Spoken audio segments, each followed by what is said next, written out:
प्रधानमन्त्री बालेन्द्र शाहदेखि मन्त्रीसम्मको सम्पत्ति विवरण त तपाईले पक्कै देख्नुभयो होला। के तपाईले 5 जना सुपर धनी मन्त्रीहरूको विवरण गहिरोसँग निहाल्नु भयो त? यदि निहाल्नु भएको छैन भने आउनुहोस्, म तपाईहरुलाई विस्तृतमा आजको भिडियोमा बताउँछु। भ्रष्टाचार निवारण ऐन 2059 को दफा 50 बमोजिम प्रधानमन्त्री तथा मन्त्रीहरूले आइतबार आफ्नो सम्पत्ति विवरण सार्वजनिक गरेका हुन्। सार्वजनिक भएको विवरण अनुसार प्रधानमन्त्री बालेन्द्र शाहको बैंक खातामा 1 करोड 46 लाख रुपैयाँ रहेको छ, जुन उनले फेसबुक, युट्युब र टिकटकबाट कमाएको उल्लेख गरेका छन्। उनकी श्रीमती सबिना काफ्लेको नाममा पैतृक सम्पत्तिको रूपमा 190 तोला सुन रहेको छ भने उनका पिता रामनारायण शाहको नाममा महोत्तरीमा 9 बिघा जमिन रहेको विवरणमा उल्लेख छ। उनकी आमा ध्रुवदेवी शाहको नाममा काठमाडौँ वडा नम्बर 9 मा 5 आना र धनुषामा 1.2 बिघा जमिन रहेको विवरणमा उल्लेख छ। सामाजिक सञ्जालमा पनि बालेन्द्र शाहको प्रभाव उल्लेखनीय रहेको छ, जहाँ फेसबुकमा 4 मिलियन, युट्युबमा 1.2 मिलियन र ट्विटरमा 5 लाख सदस्य रहेका छन्। सरकारका अर्का धनी मन्त्री हुन् सस्मित पोखरेल। सरकारका प्रवक्ता एवं शिक्षा, विज्ञान तथा प्रविधि र युवा तथा खेलकुद मन्त्री समेत रहेका पोखरेलको सम्पत्ति उल्लेखनीय रहेको विवरणमा देखिन्छ। उनले आफ्नो परिवारको करिब 24 करोड 16 लाख 27 हजार रुपैयाँ बराबरको अचल सम्पत्ति रहेको विवरण सार्वजनिक गरेका छन्।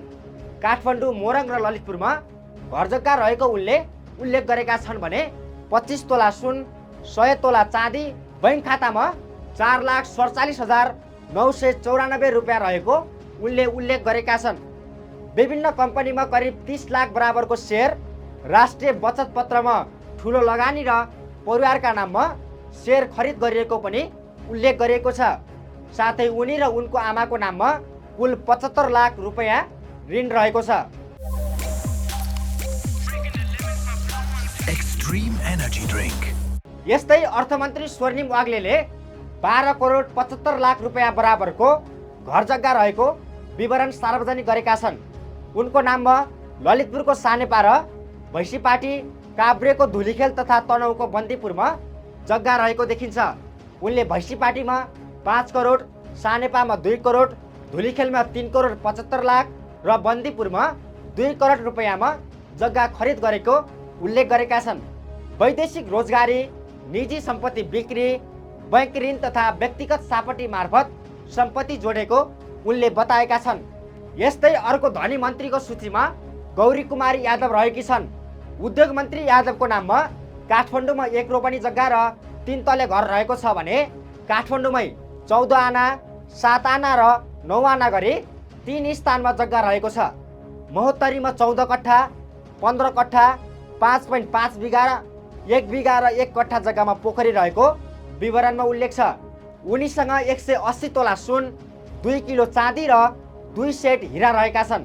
उनका श्रीमान शिवजी यादवको नाममा 3 करोड 38 लाख 36 हजार बराबरको सेयर रहेको छ भने बिगमार्टलाई लिजमा दिएको जग्गाबाट मासिक 90 हजार भाडा आउने उल्लेख गरिएको छ। उनको नाममा 57 लाखको गाडी पनि रहेको छ।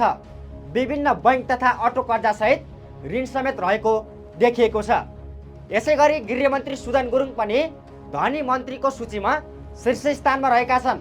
उनीसँग धनकुटा, चितवन र गोर्खा गरी 3 ठाउँमा 260 रोपनी 15 आना जग्गा रहेको उल्लेख गरिएको छ। Lakshmi sunrise bank, Nabil bank र सानिमा बैंकमा गरी उनीसँग 61 लाख भन्दा बढी नगद रहेको छ। साथै उनीसँग 89 तोला सुन र 6 किलो चाँदी समेत रहेको विवरणमा उल्लेख गरिएको छ। यस सूची बाहेक अन्य मन्त्रीहरूको सम्पत्ति विवरण पनि कम रोचक छैन। परराष्ट्र मन्त्री शिशिर खनालको नाममा काठमाडौँमा 6 आना जग्गा र घर रहेको छ भने तनहुँ, पूर्व नवलपरासी र बाँकेमा 28 रोपनी 2 कट्ठा जग्गा रहेको छ। उनीसँग 22 तोला सुन, 13 लाख नगद, विभिन्न कम्पनीमा सेयर, 40 लाख बराबरको गाडी र करिब 1 करोड ऋण रहेको छ। ग्लोबल आईबी बैंक, सबैका लागि बैंक। ऊर्जा मन्त्री विराज भक्त श्रेष्ठसँग काठमाडौँमा 2 वटा घर र 6 आना जग्गा रहेको विवरणमा उल्लेख गरिएको छ। त्यसबाहेक उनीसँग 15 तोला सुन, 80,40,000 बैंक बचत, 1 करोड 45 लाख बराबरको सेयर, 3 लाख घडी तथा 2वटा गाडी रहेका छन्। भौतिक पूर्वाधार तथा शहरी विकास मन्त्री सुनिल लम्सालसँग रूपन्देहीमा परिवारको नाममा 1 कट्ठा 10 दूर जग्गा र घर, नवलपरासीमा 10 कट्ठा 15 दूर र स्याङ्जामा 29 रोपनी जग्गा रहेको उल्लेख गरिएको छ। उनीसँग 30 तोला सुन र 50 तोला चाँदी रहेको छ। त्यसैगरी उनको खातामा 90 लाख मौजदात रकम रहेको छ। त्यसैगरी कानुन मन्त्री शोभिता गौतमसँग श्रीमानको नाममा काठमाडौँमा घर रहेको उल्लेख गरिएको छ। त्यस्तै उनकी सासूको नाममा चितवनमा घर पनि रहेको छ। उनीसँग 15 तोला सुन र 1 तोला हिरा रहेको उल्लेख गरिएको छ। बैंकको ऋणमा आफू र श्रीमानसँग गाडी रहेको उनले उल्लेख गरेकी हुन्। त्यसैगरी उनको बैंक खातामा 10 लाख रकम रहेको समेत विवरणमा उल्लेख गरिएको छ। त्यस्तै महिला तथा बालबालिका मन्त्री सीता बादीसँग काठमाडौँमा ससुराको नाममा घर, 18 तोला सुन, 15 लाख बैंकमा रकम, 3 ल्यापटप, 2 मोबाइल, 20वटा कुखुरा र एउटा कुकुर रहेको उल्लेख गरिएको छ। सङ्घीय मामिला तथा सामान्य प्रशासन मन्त्री प्रतिभा रावलसँग बुढा नीलकण्ठमा 5 आना र बारामा 10 दूर जग्गा रहेको उल्लेख छ। उनले 25 तोला सुन, 24,78,000 बैंक रकम र 44 लाखको गाडी रहेको बताएकी छन्। त्यसैगरी स्वास्थ्य मन्त्री निशा मेहतासँग काठमाडौँमा 7 आना जग्गा, 30 तोला सुन, 50 तोला चाँदी, हिराको औँठी, 17 लाख बैंक रकम र 25 लाखको गाडी रहेको विवरणमा उल्लेख छ। त्यस्तै संस्कृति पर्यटन तथा नागरिक उड्डयन मन्त्री खड्गराज पौडेलसँग पोखरामा 2 करोड 60 लाखको घर, 11 तोला सुन, 5 तोला चाँदी, 18,152 किता सेयर र 2वटा स्कुटी रहेका छन्। सञ्चार तथा सूचना प्रविधि मन्त्री विक्रम तिमल सिन्हासँग पत्नीको नाममा काठमाडौँमा घर जग्गा, 5 तोला सुन, 10 तोला चाँदी, 23 लाखको गाडी र 48 लाख ऋण रहेको विवरणमा उल्लेख गरिएको छ। कृषि तथा पशुपन्छी मन्त्री गीता चौधरीसँग घर नभएको उल्लेख गरिएको छ। उनीसँग बर्दियाको राजापुरमा 30 लाखमा जग्गा खरिद गरेको र रूपन्देहीमा पैतृक जग्गा रहेको उल्लेख गरेकी छन्।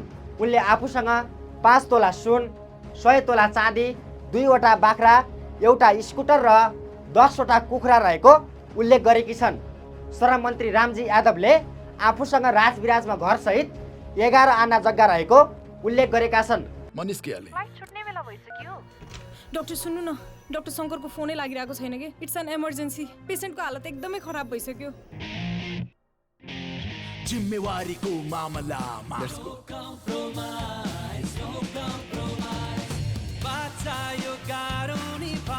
यसै गरी हामी शिवम सिमेन्टले पनि क्वालिटीको मामलामा नो कम्प्रोमाइज भन्ने हाम्रो बाचा पूरा गर्दै शिर ठाडो पारिरहेका छौं सदा सर्वदा। उनले राजविराजकै अन्य स्थानमा 25 रोपनी 10 आना जग्गा समेत रहेको उल्लेख गरेका छन्। उनले यसबाहेक 80 तोला सुन, 150 तोला चाँदी, मोटरसाइकल, म्याकबुक र बैंकमा 70 लाख रुपियाँ रहेको उल्लेख गरेका छन्।